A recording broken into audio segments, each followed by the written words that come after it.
जी राधे राधे। राधे राधे महाराज जी संसार के दायित्वों को निभाते हुए अहंकार और मन के विकारों से मुक्त होकर उस परम तत्व का अनुभव किया जा सकता है क्या? हाँ, क्यों नहीं किया जा सकता। क्या राजा जनक अपने राजपाट का दायित्व नहीं निर्वाह कर रहे क्या? क्या महाराज अम्बरीश जी अपने राजपाट का अनुभव नहीं कर रहे क्या? पूरा व्यवहार कर रहे हैं, पूरा सब। क्या महाराज दशरथ जी अपने राजपाट का अनुभव नहीं करेगा? ब्रह्म उनके घर में बालक बन के खेल रहा है, इससे बढ़कर और कौन भगत हो सकता है? तो हम देखते हैं कि जितने बड़े बड़े संत महात्मा प्रकट हुए वो सब गृहस्थों के हाथ प्रकट हुए, और बड़े बड़े संत महात्माओं का उदर पोषण गृहस्थों से ही तो होता है। हमारे वस्त्र, हमारा भोजन, हमारी व्यवस्था गृहस्थों से ही तो चलती है। तो गृहस्थ में कोई छोटा मोटा आश्रम आप समझते हो? गृहस्थ बहुत बड़ा आश्रम है। गृहस्थों के यहाँ संत प्रकट होते हैं, गृहस्थों के यहाँ संतों की सेवा होती है, और गृहस्थ स्वयं मेहनत करके खाता है, दूसरों को खवाता है और भजन करता है। उससे बढ़िया भगत और कौन हो सकता है? हम लोगों का तो एक ही काम है, भजन केवल करना। लेकिन हमारी आवश्यकताओं की पूर्ति तो गृहस्थ से होती है। गृहस्थ अपनी आवश्यकताओं की पूर्ति खुद करता है, दूसरों की आवश्यकताओं की पूर्ति करता है और भजन करता है, इसलिए वो बड़ा है। तो गृहस्थी में क्यों नहीं हो सकता? अपने कर्तव्य को भगवान की पूजा मानकर करो, ईमानदारी से धन कमाओ, परिवार का पोषण करो, नाम जप करो, आए हुए भूखे टूटे एक अतिथि की सेवा करो, बढ़िया भगवान की प्राप्ति सहज में हो जाएगी, तत्वबोध सहज में हो जाएगा। हम चलें, धर्म से चलें, तब है। अब मनमानी भोग विषय सेवन करें, नशा करें, इधर उधर के आचरण करें, तो फिर वो तो पशुता है, उसमें तो फिर ज्ञान कहाँ से आ जाएगा? पुलकित वैद्य जी, राधे राधे महाराज जी। महाराज जी, आप कह रहे हैं कि आप विदेश में रहते हैं, वहां विदेश में भोग विलास अधिक है, प्रयास के बावजूद भी मन विचलित हो जाता है, ऐसे में नाम जप की निरंतरता कैसे बढ़े? देखो, भोग विलास तो लंका में भी बहुत था, लेकिन विभीषण जी ने भक्ति की कि नहीं की? हम वही बात बार बार आपको दोहरा रहे हैं। हमारा जिद्दी स्वभाव होना चाहिए। हम जिस कार्य को करना है उसे करके रहेंगे, चाहे लाख बाधाएं आए, मुझे परास्त कोई नहीं कर सकता। अगर हमारा स्वभाव इस कोटि का रहेगा तो हमें कोई परास्त नहीं कर सकता। लंका निश्चर निकर निवासा, यहां कहां सज्जन कर वासा। जहां एक भी सज्जन पुरुष नहीं, घोर राक्षसी प्रवृत्ति का तांडव हो रहा है, वहां विभीषण जी ने वो भक्ति की कि भगवान कह रहे तुम सारी के संत प्रिय मोरे, धरो देह नहीं आन निहोरे। तुम्हारे जैसे संतों के लिए मैं अवतार धारण करता हूं। जब लंका जैसे क्षेत्र में भक्ति का विस्तार विभीषण जी ने अपने हृदय में कर लिया, तो हम चाहे अमेरिका में हो, चाहे हॉलैंड में हो, चाहे इंग्लैंड में, कहीं भी हो, जब हम नहीं बदलने वाले तो हमें कोई नहीं बदल सकता। हम मांस नहीं खाना चाहते, कोई नहीं खवा सकता। हम मदिरा नहीं पीना चाहते, कोई नहीं पिला सकता। हम व्यभिचार नहीं करना चाहते, कोई नहीं करा। अगर हम भजन ना करना चाहें तो वृंदावन में भी भजन नहीं होगा, और भजन करना चाहे तो अमेरिका में, इंग्लैंड में, हॉलैंड में, जहां भी हो तुम, सब जगह भजन कर सकते हो, क्योंकि आपको भजन करना है। हम एक ही मेज में बैठे हैं, दूसरा कुछ खा रहा है, हमें जो पसंद हो हम पा रहे हैं। राधा राधा राधा, उसका प्रभाव हमारे ऊपर थोड़ी पड़ जाएगा। एक ही ऑफिस में काम कर रहे हैं, दूसरा अपनी चाल चल रहा है, हम अपनी चाल चल रहे हैं, क्या फर्क पड़ता है? इसलिए ये बात रख कर कि हम विदेश में विषय बाहुल्यता होने के कारण भजन में हम गति नहीं कर पा रहे, ऐसी बात गलत है। तो हमें चाहिए कि किसी भी देश या किसी स्थान प्रधानता से हमारी भक्ति नहीं, हमारे उद्देश्य से हमारी भक्ति बढ़े। हम जहां भी हों अपनी भक्ति को अपने हृदय में बसाएं।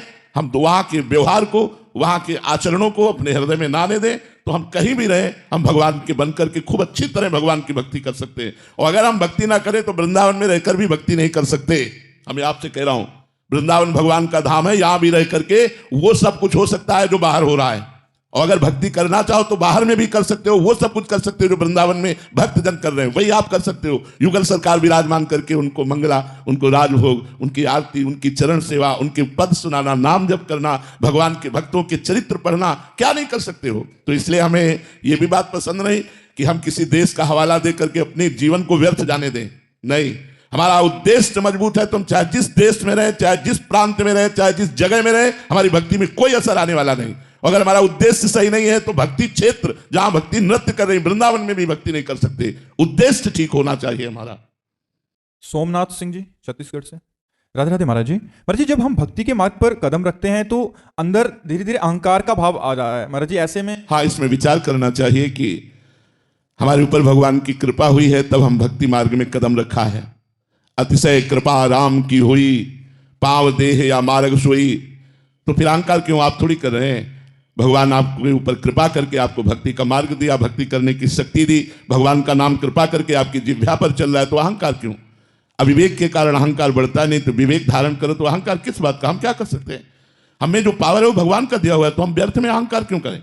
हमें जो सतमार्ग मिला है भगवान का दिया हुआ है, हम जो भक्ति कर रहे हैं भगवान के द्वारा दी हुई कर रहे हैं, हमारे ऊपर भगवान की असीम कृपा है, ये सोचना चाहिए। अहंकार करने की जरूरत क्या है? अहंकार से तो पतन हो जाएगा। अहंकार भगवान को पसंद नहीं। अहंकार अज्ञान के कारण हो रहा है, उसको हटाइए।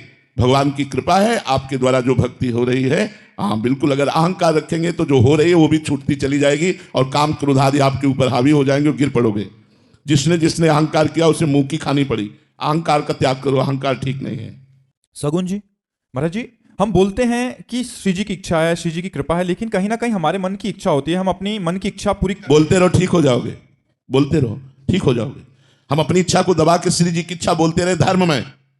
श्री जी की इच्छा कभी पाप में नहीं, धर्म में। तो हमारी जो अंदर की इच्छाएं वो धीरे धीरे समर्पित होती जाएगी। हम पहले वाणी से तो बोलते रहे श्री जी की बड़ी कृपा है, श्री जी की बड़ी कृपा है, श्री जी की आज इच्छा से ये वृंदावन आना हुआ, श्री जी की इच्छा से परिक्रमा लग गई, श्री जी की इच्छा से आज सत्संग में हम बैठे हैं, श्री जी की इच्छा। अगर हम ऐसे बोलते रहे तो वही बात हमारे अंदर चली जाएगी और अंदर का जितना अहंकार मल है जो कि मैं करता हूं वो धुल जाएगा। आप वाणी से ऐसे कहते रहिए, चिंता मत कीजिए, ये वाणी की बात ही अंदर जाकर आपको पवित्र कर देगी। डॉक्टर कविता जी, राधे राधे महाराज जी। महाराज जी, जीवन का सत्य क्या है? भगवान को देख लेना, एक बार भर नेत्र भगवान को देख लेना, ये सत्य है। भगवान को देख लेना। जो लोग कहते हैं मृत्यु सत्य, वो खुद जानते ही नहीं मृत्यु तो असत्य है। किसकी मृत्यु होती है? आत्मा अजर अविनाशी है, पंचभूत में मिल गए, कोई नहीं मरा। मरा कौन? कोई नहीं मरा। बोले मृत्यु सत्य, मृत्यु कहां से सत्य है? किसकी मृत्यु सत्य है? आत्मा तो अविनाशी अजर अमर है, उसे कभी मरना नहीं होता। और पंचभूतों में मिल गए तो मृत्यु किसकी हुई? किसी की नहीं। तो सत्य क्या है? भगवान, भगवान का भजन। उमा कहाऊं मैं अनुभव अपना, सत हरि भजन जगत सब सपना। सत्य है भगवान। अगर भगवान का भजन हो रहा है तो आपका सत्य में जीवन जा रहा है। अगर भगवान से विमुख हो तो भोग में जीवन, नरक में जीवन है, मृत जीवन है, मृत जीवन।